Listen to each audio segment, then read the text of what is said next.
तुम बुराकीलेरी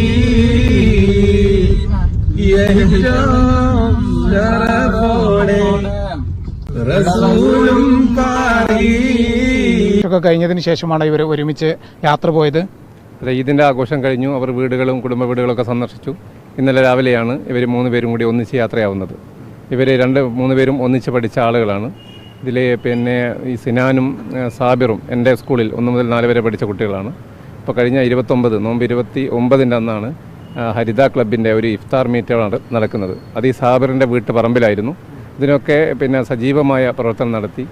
എല്ലാ രംഗത്തുമുള്ള നല്ല ചെറുപ്പക്കാരനാണ്. ഈ അടുത്താണ് വിദേശത്ത് നിന്ന് വന്നത്.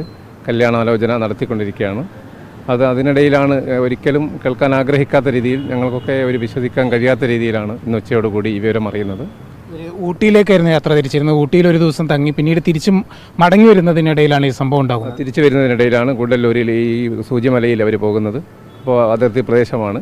അപ്പോൾ താഴ്ഭാഗത്തേക്ക് ഇറങ്ങിയപ്പോഴാണ് ആദ്യമായി സാബിറിന് കുത്തേൽക്കുന്നത്. ഇത് കണ്ട് ആസിഫ് ഓടിപ്പോയി രക്ഷിക്കാൻ ശ്രമിച്ചു. അപ്പോൾ അതിനിടയിൽ ആസിഫിന് കുത്തേറ്റു. ആസിഫ് പിന്തിരിഞ്ഞോടി. അതിനിടയിൽ ആണ് ഈ സിനാൻ മുകളിലായിരുന്നു. അപ്പോൾ പിന്നെ പല ആളുകളും പോയി രക്ഷിക്കാൻ ശ്രമിച്ചെങ്കിലും കഴിഞ്ഞില്ല. പിന്നെ 1-2 ഫയർ റെസ്ക്യൂസ് ടീം വന്നിട്ടാണ് രക്ഷപ്പെടുന്നത്. അപ്പോഴത്തേക്ക് മരിച്ചു എന്നതാണ് വിവരം കിട്ടുന്നത്.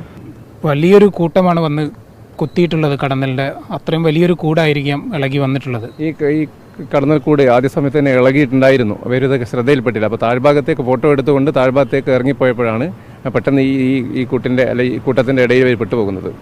സാബിറിൻ്റെ മൃതദേഹം നിലവിൽ ഗൂഡല്ലൂരിലെ സ്വകാര്യ ആശുപത്രിയിലാണുള്ളത്. സർക്കാർ ആശുപത്രിയിലാണുള്ളത്. പോസ്റ്റ്മോർട്ടം കഴിഞ്ഞതിന് ശേഷമാണ് ബന്ധുക്കൾക്ക് വിട്ടു നൽകുക.